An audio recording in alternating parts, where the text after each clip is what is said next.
제가 스터디언 채널과 또 다른 채널인 머니맵 채널을 통해서 여러분들에게 조금이라도 도움이 됐으면 하는 이야기들을 열심히 전해드리고 있습니다. 정말 많은 이야기들을 전해드리고 있습니다.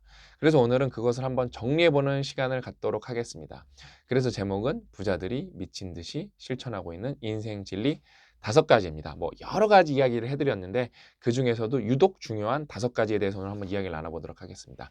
첫 번째, 여러분들이 리스크를 감당할 수 있는 만큼 여러분들은 부자가 될 수 있습니다. 리스크 감당 능력이 곧 부자가 되는 능력인 겁니다. 그래서 이거를 좀 오해 없이 한번 다시 쉽게 설명해 드리면은, 예를 들면은 1억이 있는 사람들이 있다고, 2명 있다고 쳐볼게요. 근데 똑같이 1억이 있지만 둘의 리스크 감당 능력은 다릅니다. 어떤 환경에 처해 있냐, 어떤 직업을 갖고 있냐, 똑같이 1억 있어도 현금 흐름은 어떻냐, 그다음에 가장 중요한 것, 라이프 스타일이 어떻냐. 그냥 다들 착각하시는 게 뭐냐면은 1억이 있으니까 리스크 감당 능력이 부자가 되는 능력이래. 그럼 내가 1,000만 원 투자할 게 아니라 5천만 원을 투자해야겠다. 그럼 내가 더 부자가 될 수 있으니까. 꼭 그럴듯해 보이는데 아니죠.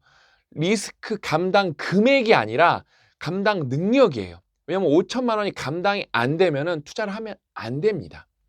투자를 하면 안 되는데 투자를 하면은 부자가 된대. 이거에 빠지는 거예요. 이 프레임에. 근데 투자를 하면은 리스크라는 거는 그게 현실이 됐을 때는 손실이 정말 내 눈앞에 나타나는 겁니다.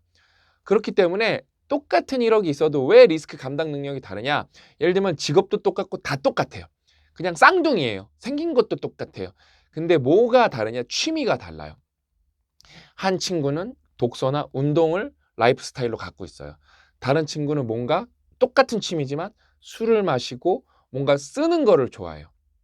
벌써 쉽게 이해가 되시죠? 똑같은 1억이어도 이 친구가 이 독서랑 생산적 취미를 갖고 있는 친구는 리스크 감당 능력이 2, 3천이면은 소비적인 취미를 갖고 있는 친구는 리스크 감당 능력이 500, 300밖에 안 될 겁니다. 직업도 똑같고 다 똑같은데. 그래서 제가 몇 번 말씀드렸지만 투자는 너무 뭐 중요한 요소들이 많지만 제가 스터디언 채널이기 때문에 더 확실하게 말씀드릴 수 있는 것. 여러분의 라이프 스타일, 여러분의 삶에 대한 어떤 습관들, 태도들, 그 다음에 여러분들이 갖고 있는 생산적 취미 그 자체가 투자의 근간이다. 그걸 꼭 너무 말씀드리고 싶어요. 왜냐면은 돈이라는 거는 결국 우리가 돈이 통장에만 있으면 의미가 있나요? 그걸 써야 의미가 있잖아요. 그렇죠? 근데 통장에만 이렇게 찍히는 것도 게임처럼 생각하시는 분들이 있습니다. 그거 자체를 즐기시는 분도 있지만 대부분 우리에게는 돈은 되게 필요한 수단입니다. 그렇기 때문에 여러분 돈이라는 걸 많이 번다는 건 나중에 내가 그걸 써서 행복해지거나 그걸 써서 불행을 막기 위함인데, 근데 돈이랑 상관없이도 여러분이 행복해지는 방법들도 많거든요. 그걸로 여러분 인생의 근간을 쌓아놓으면 여러분의 리스크 감당 능력이 커집니다. 그래서 이 리스크 감당 능력을 기반으로 투자를 하죠. 근데 부자들은 어떻게 투자를 한다고요?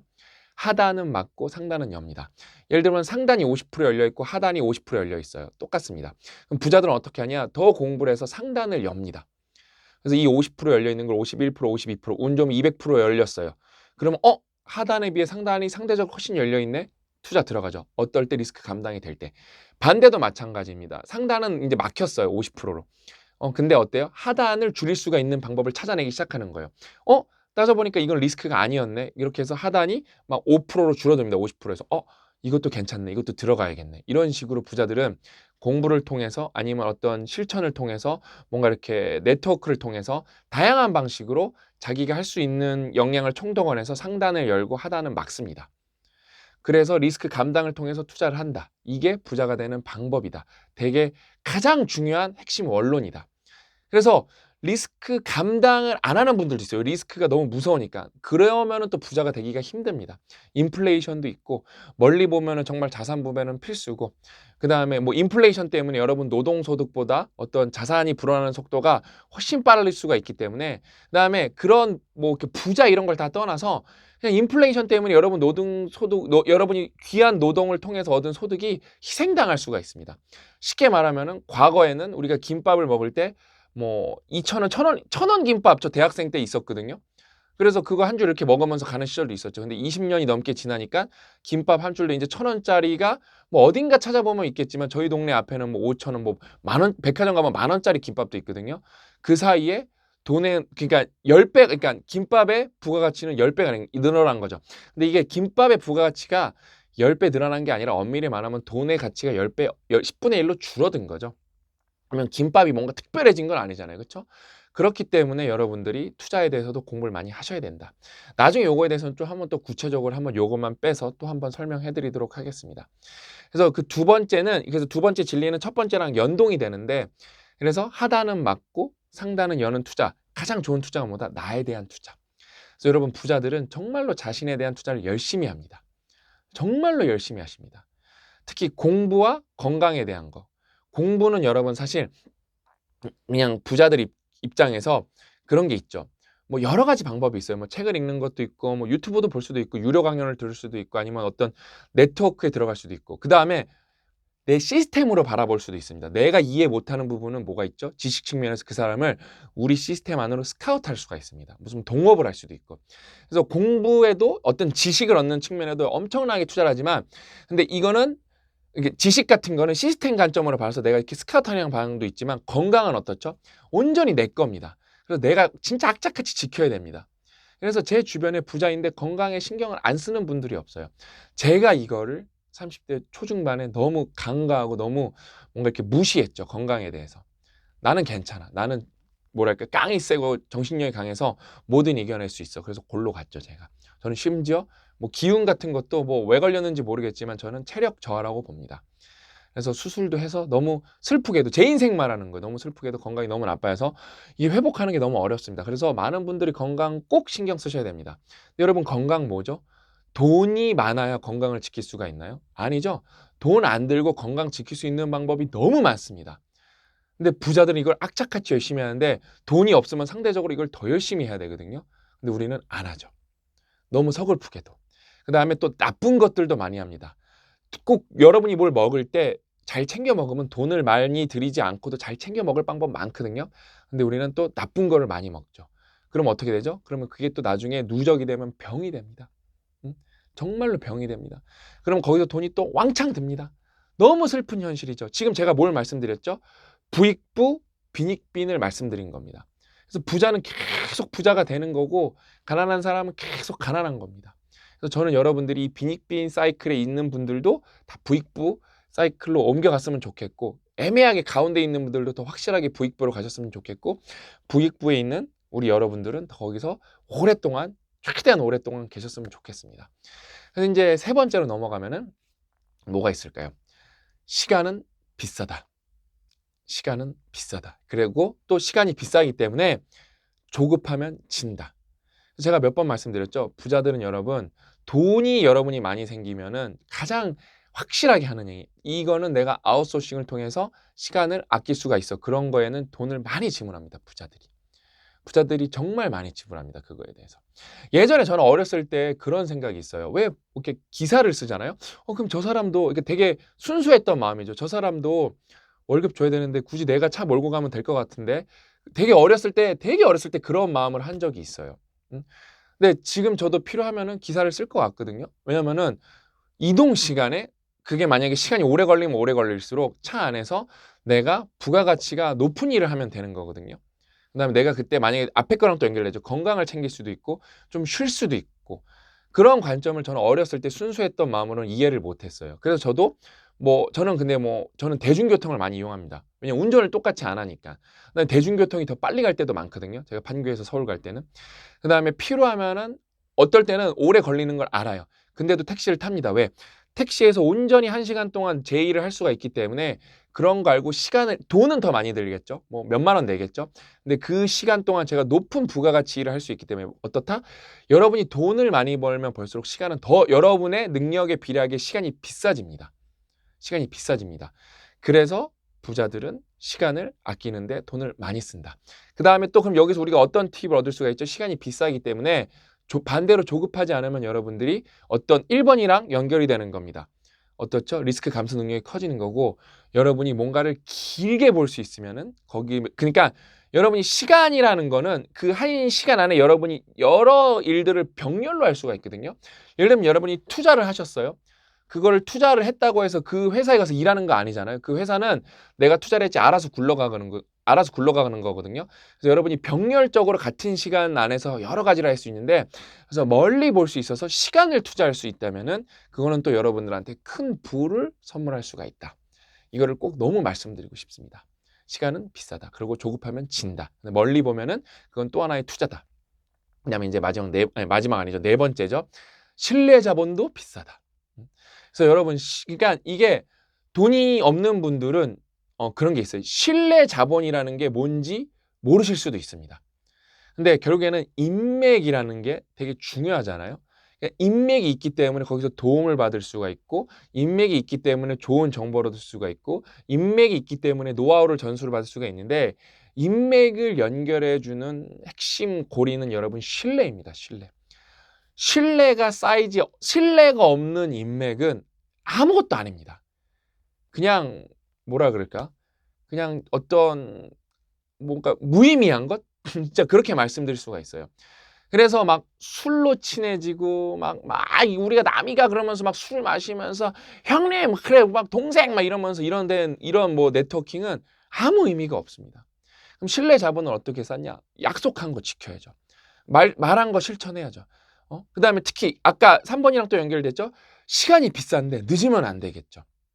그다음에 어떤 신뢰가 쌓이죠? 여러분이 실력이 올라가면은 신뢰는 따라 올라옵니다. 여러분이 의사 선생님이 있습니다. 여러분이 정말 중요한 수술을 할 건데 한 분은 그냥 국가고시만 보시고 그냥 의대만 졸업을 하신 거예요. 근데 한 분은 관련 분야 전문의이십니다. 똑같이 의사 선생님이죠. 누구한테 수술을 여러분 몸을 맡기시겠습니까? 당연히 전문의한테 맡기실 겁니다. 그렇죠? 그다음에 똑같은 전문의가 있어요. 한 분은 수술 경력이 5,000번이고 한 분은 이제 막 시작하셨습니다. 누구한테 맡기시겠습니까? 5,000번. 이게 바로 여러분 신뢰 자본이라는 겁니다. 그래서 신뢰는 브랜딩이고 신뢰는 곱하기입니다. 그래서 똑같은 역량이 있는데 여러분이 신뢰가 쌓이죠? 그러면 그게 10배, 100배가 될 수가 있습니다. 근데 신뢰 자본이라는 거를 별로 생각 안 하고 있기 때문에 대부분이 다 늦죠. 정말 많은 분들이 늦을 줄 모르셨나요? 차가 막힐 줄 모르셨나요? 대부분이 늦죠. 그 다음에 자기가 말한 걸 잘 안 지키죠. 저는 그래서 여러분들한테 너무 여기서 감사하다고 제가 정말로 말씀드리고 싶은 게 하나 있습니다. 저는 되게 오래전부터 이렇게 여러분들이랑 소통을 했거든요. 그래서 뭐 페이스북에도 남겨져 있는 글이 있고 안 지웠으니까 팟캐스트에도 뭐 찾아보면 제 영상들이 제 녹음 파일들이 고 작가님들이랑 녹음 파일들이 남아있는 게 있고 그다음에 유튜브에도 수많은 영상들이 남아있고 제가 뭐 완벽한 인간이 아니기 때문에 실수한 부분도 있고 잘못한 부분도 있을 거예요. 근데 저는 열심히 제가 말한 것들을 지켜오고 있습니다. 저는 정말로 뿌듯한 것 중에 하나가 뭐냐면은 이렇게 빡독이라는 행사를 어떻게든 기획을 해낸 거. 빡독이라는 고유 명사가 해시태그로 퍼져나가게 하고 저희가 그거를 이제 어떤 캠페인을 이제 대교랑 같이 그러니까 대교의 사회공헌 사업이거든요. 대교에 저희가 이제 의뢰를 받아서 기획을 해내기 전까지는 대교라는 멋진 기업이 후원을 해주기 그러니까 그 뭔가 이렇게 사회공헌으로 진행을 하고 스폰서가 되기 전까지는 이 빡독이라는 말이 그렇게 안 퍼졌었어 해시태그로. 근데 여러분이 뭐 인스타에 가서 빡독 해시태그를 쳐보시면 오늘도 열 몇 개가 올라옵니다. 하나의 문화가 된 거죠.